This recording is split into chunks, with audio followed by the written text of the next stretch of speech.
On the modern bridge, there are now many technological aids which help the navigator. Devices which confirm his position, show the positions of the shore and other vessels, indicate water depth, and enable him to communicate effectively. In busy shipping lanes, collision is a real and very expensive danger. A new system, properly called UAIS, or Universal Automatic Identification Systems, but usually known as AIS, has the potential, if used properly, to greatly assist the watchkeeper in identifying other vessels. However, its development was driven by other factors. Over a period of time, there has been interest by coastal states to have an idea what ships are in the vicinity of their coastline. And initially, they tried using the transponder technology that was used on aircraft. But that was not found to be satisfactory. And then over a period of time, it was found that digital selective calling, DSC technology, could be more appropriate for this matter. And accordingly, we trialed that technology, and finally, it was in May 1998 that IMO adopted performance standards for a universal automatic identification system. As winds tonight gusted to gale force, salvage operations around the wreck of the Brea were suspended. But the wish to identify vessels in coastal waters was given added impetus by some high-profile pollution incidents. One involved the Brea, a Liberian-registered tanker which had run aground on the Shetland Islands and spilled 85,000 gallons of crude oil into the sea.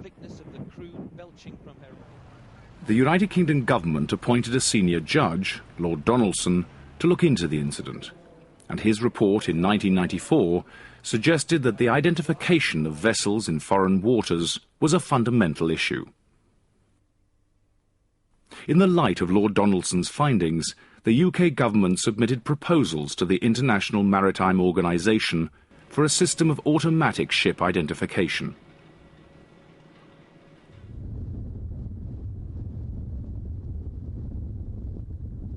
Over a number of years, the technology which was to drive AIS was debated and refined.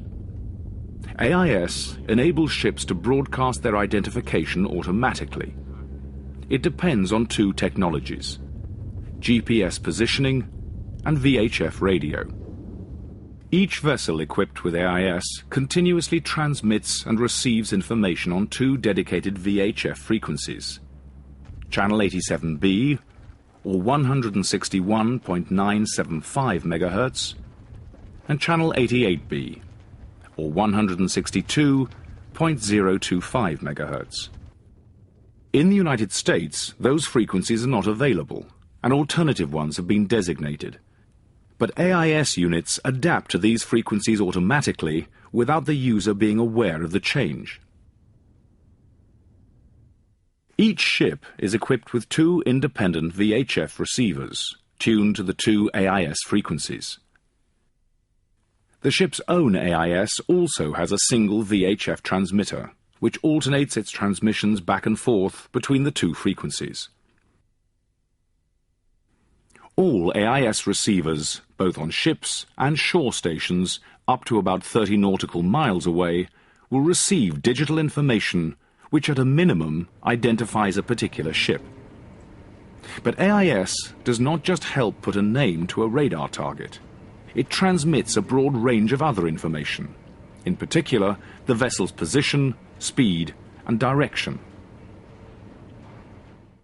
Because the system uses VHF, it is relatively unhindered by line-of-sight restrictions.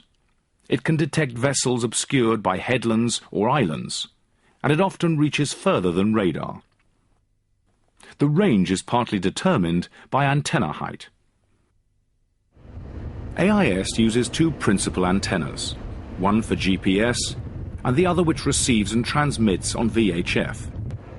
This antenna should be sighted away from other VHF antennas to prevent interference. The GPS antenna is mainly there to receive the UTC signal, which synchronizes the system, but can provide backup for the ship's primary GPS. It must be sighted where it has a clear all-round view, and away from the satellite antenna, for example, which can cause interference. Given that all the ships in any vicinity are transmitting AIS information on just 2 VHF channels, how do they not interfere with each other? AIS makes use of SOT-DMA, Self-Organizing Time Division Multiple Access. In practice, each ship's information is transmitted in short bursts of data in tiny time slots, 2,250 time slots per minute. The time slots for all the vessels in an area are fixed according to Coordinated Universal Time, or UTC. Other vessels will transmit their data in adjacent time slots. The clever part is that the system organizes itself. New vessels joining the group automatically find their own time slots. Imagine a number of people in a room who want to introduce themselves. If you ask the first person to speak and then ask the rest to follow on, they do so very well without interfering with each other and without talking over each other. If, as the keeper of the books, you keep a record of which order everybody speaks in, then you know there is an order and you've set it up. And this is what SOT-DMA does.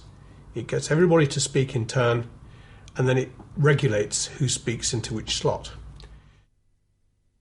Each vessel is effectively at the center of a group which extends as far as good VHF reception allows.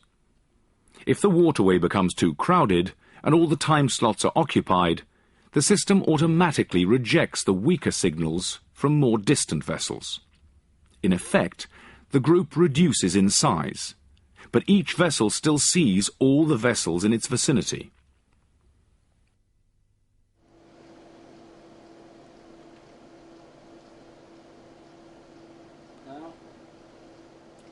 Certain information about a ship will never change and should be entered into the AIS when it is installed.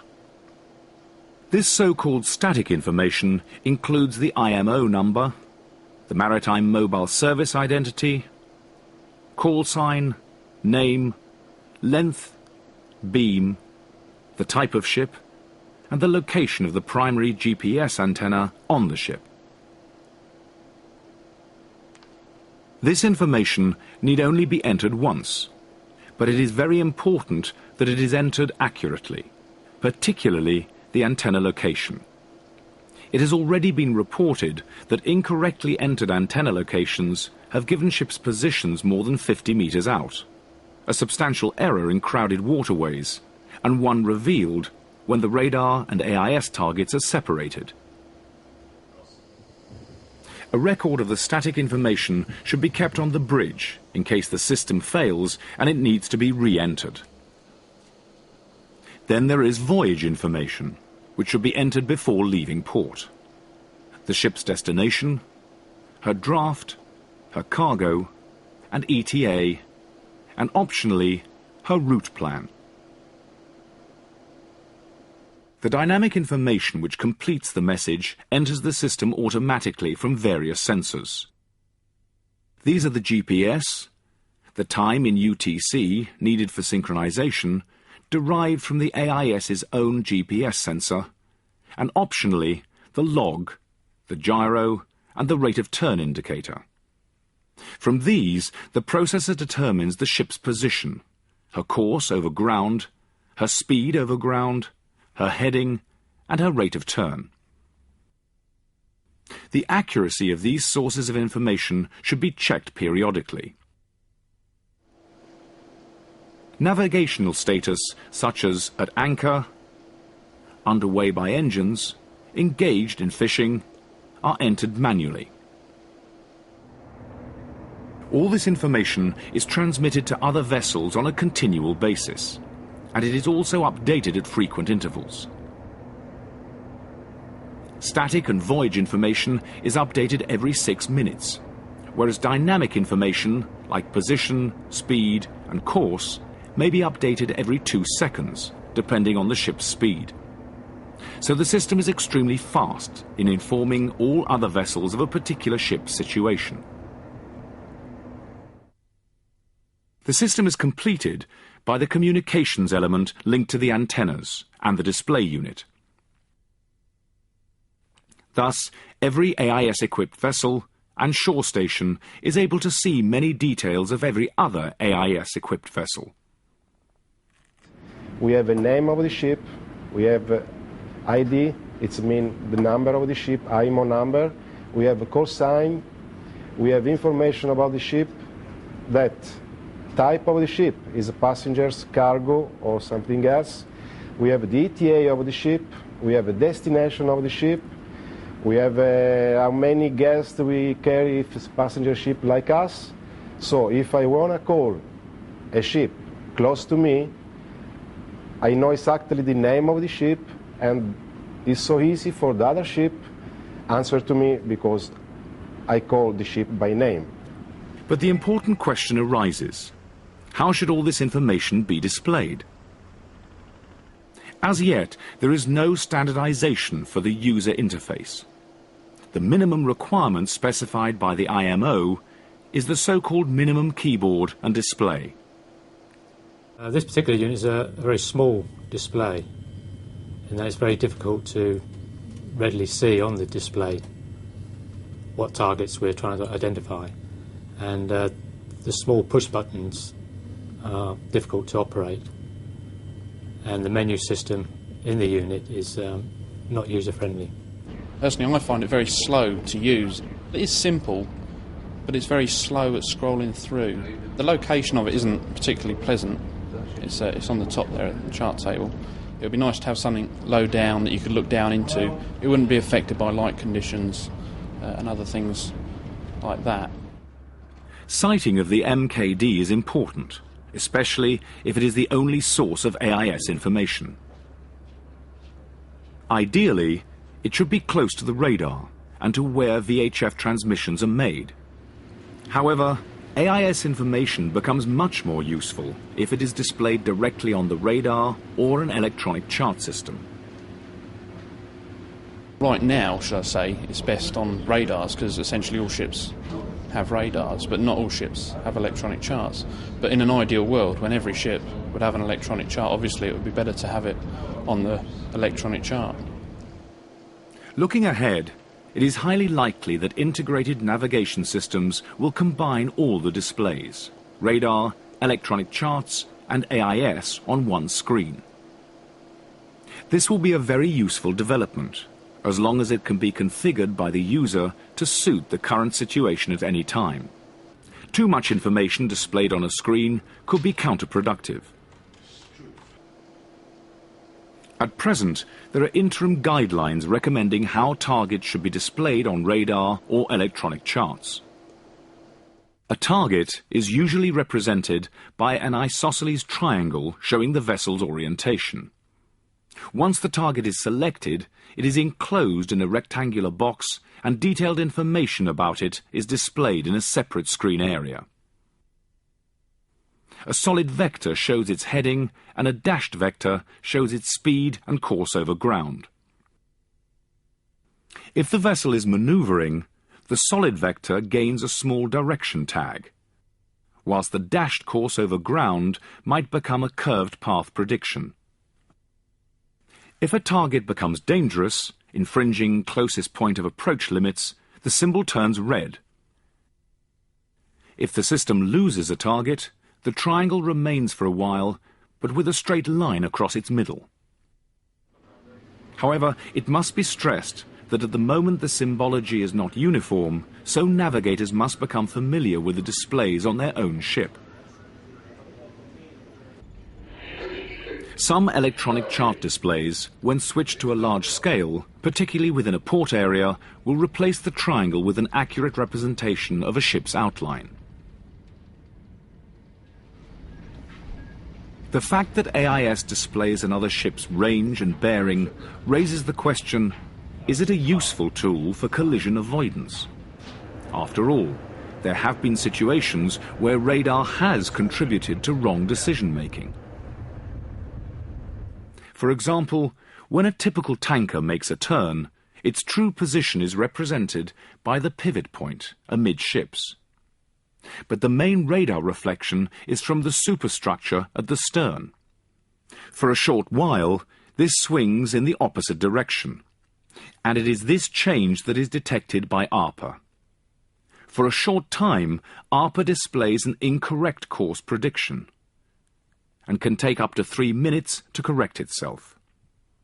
AIS, in contrast, uses the vessel's own gyro and rate of turn data and displays the course change correctly, straight away. The performance of radar is also compromised by clutter, rain and snow, and target swap. Does this mean that AIS is to be preferred to radar? Not yet. Radar is tried and tested, whereas AIS is a very young technology. In terms of collision avoidance, we use the radar system. We follow the rule of the road. The AIS system is an aid to navigation. We use it in conjunction with other facilities on the bridge. But as a primary source of anti-collision, it's mainly the ARPA radar. Using AIS for collision avoidance purposes, you have to be very careful that you believe that the information coming from the other ship is correct. Whereas if you use an ARPA for collision avoidance, or radar for collision avoidance, you know that your sensors are telling you what you want to know. AIS depends on each ship's information having been entered correctly, and for the dynamic information going into each AIS being correct, neither of which can be guaranteed. Many vessels, particularly fishing boats, leisure craft and warships, will probably not be equipped with AIS. AIS is also reliant on the satellite-derived GPS signal not being interrupted, and for it not being compromised by any shipborne source, neither of which can be guaranteed.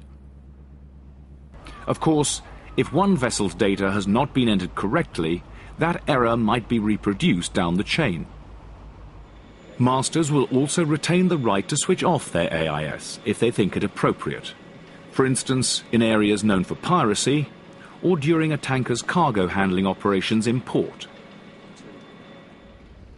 It must be stressed that at present there is no provision in the collision regulations for the use of AIS information. I must venture and say at this point in time that the widespread use of AIS should not lead us to think that it might result in a widespread amendments to the call regs. No, the call regs have withstood the test of time, and we haven't gained much experience with AIS, so it would be premature to come to that conclusion. My personal opinion is that the collision regulations have existed for a long time. They're proven in practice, and it will be far better to improve the training and understanding of the collision regulations than it will be to alter the collision regulations to take account of advances in technology. With so many instruments and displays at his disposal on the modern bridge, is it possible that the addition of AIS could actually confuse the officer on watch? It is possible that the officer of the watch will be faced with an overload of information and that he will require to filter some of this information and to decide how much of the information he actually uses and how much of the information he actually needs. Over-reliance on electronic aids has led in the past to the watchkeeper accepting what was depicted as reality without cross-checking other sources. Too much reliance on electronics starts to draw people away from actually looking out the window, and that's something I've always been a proponent of. These are great tools. They can enhance your situational awareness, but they still are just tools. So it is right to be cautious. But there is no doubt when properly used, AIS does provide a wide range of useful information.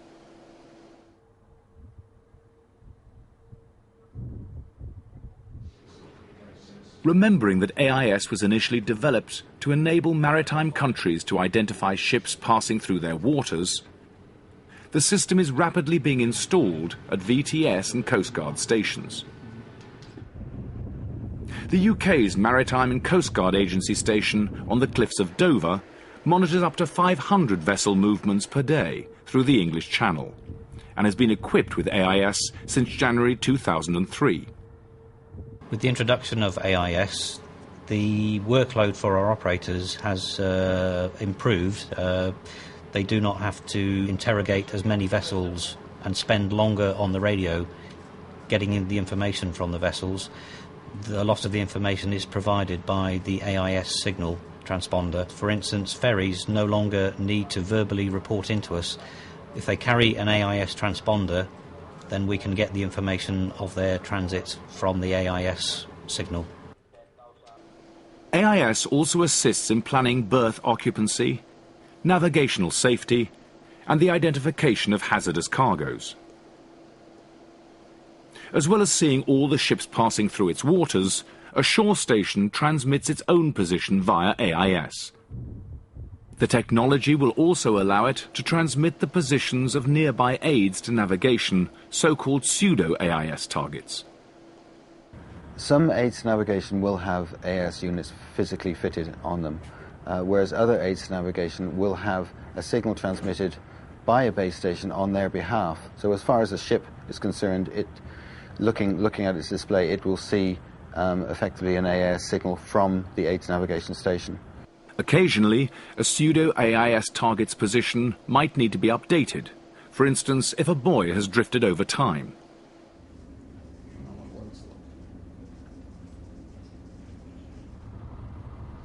In the United States, some pilot associations have been using a version of AIS for 5 years or more. The experience gained is extremely beneficial. Captain John Rassey is a pilot in Tampa Bay, Florida. His carrier board unit consists of a laptop computer, a small transmitter box that serves as a wireless link to the antenna package, and the antenna package which is hung on the rail outside. This consists of a VHF DSC radio, a battery, an internal GPS antenna, the AIS transponder, and a telescoping antenna which collects both the VHF signal and a differential GPS correction signal. Tampa Bay is a wide expanse of mainly very shallow water, with the dredged navigation channel 46 miles long but only 150 meters wide. The port area has an array of interlocking narrow channels. Tampa is the destination for large cruise ships, as well as vessels carrying dangerous cargoes such as petroleum, LPG, and anhydrous ammonia. Safe traffic management is essential, and the pilot's unit has proved its worth, continuously updating positional information on charts which may be expanded to a very large scale and with accurate depth contours. It's a very precise navigation tool so the pilot can assess accurately where his vessel is in the channel, left or right of the center line of the dredge cut. The additional part is the AIS component. Now what the AIS component's been able to help us do is manage traffic silently. It's a self-contained system that allows us to handle the traffic without a lot of verbal discussion. Leave it hard starboard. Stop engine. Stop engine. Where the channel branches, a delicate maneuver is necessary. And half ahead. Half ahead.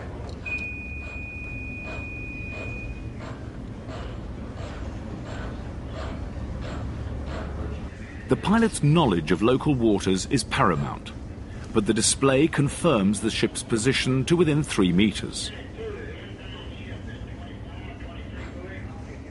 Because the pilot's units are transmitting AIS, their positions can also be monitored in the Tampa Port Authority's control room.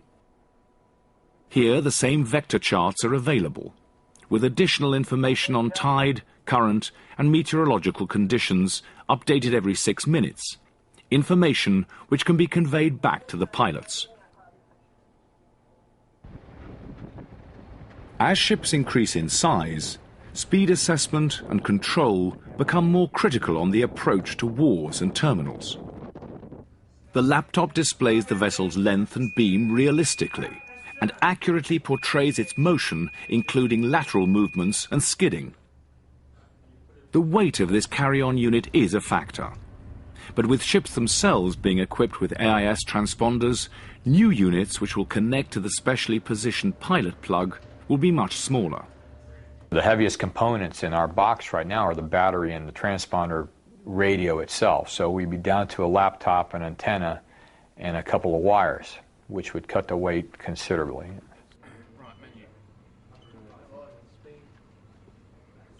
An additional function available with AIS is the sending of short safety-related binary messages. Because all AIS information is in digital format, spare capacity in the system can be used for sending short text messages of up to 158 characters each. Again, the way this will develop will become clearer with time, but it is likely that ship-to-ship messaging will concentrate on reporting hazards to navigation, while shorter ship transmissions will give out harbour and berth information. In both cases, the system promises a reduction in VHF voice traffic. The system is not designed to provide personal email. The original schedule for the implementation of AIS required different classes of ship to be fitted between 2002 and the end of 2008.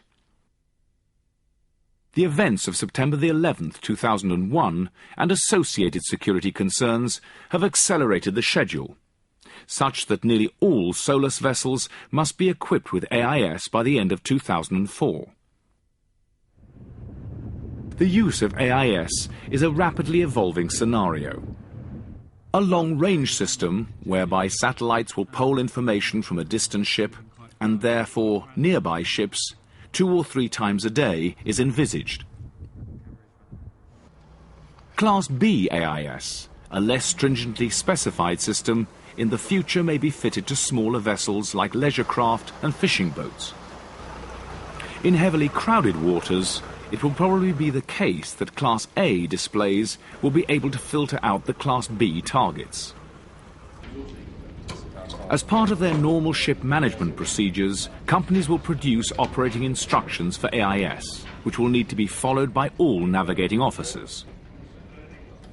We must remember that although AIS and radar display positional information in a similar way, they're based on very different technologies.